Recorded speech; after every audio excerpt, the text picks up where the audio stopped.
guys, ayan po, nakita ko po si kuya na naggugupit ng halaman. Ayun no, malayo pa lang ako ay talagang binidyo ko na si kuya. Kasi po wala po tayo ngayong pang-upload, kaya ayan.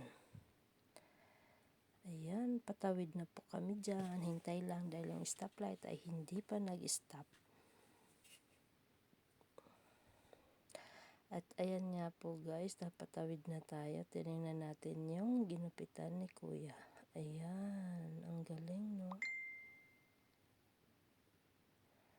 Ayan.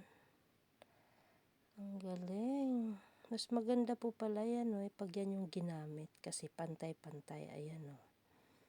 Oh, pantay-pantay yung paggupit ng halaman. Guys, maraming salamat po. Huwag niyo pong i-skip ang aking ads. Thank you so much sa inyong support. God bless po. Ingat po kayo. Salamat. Bye po.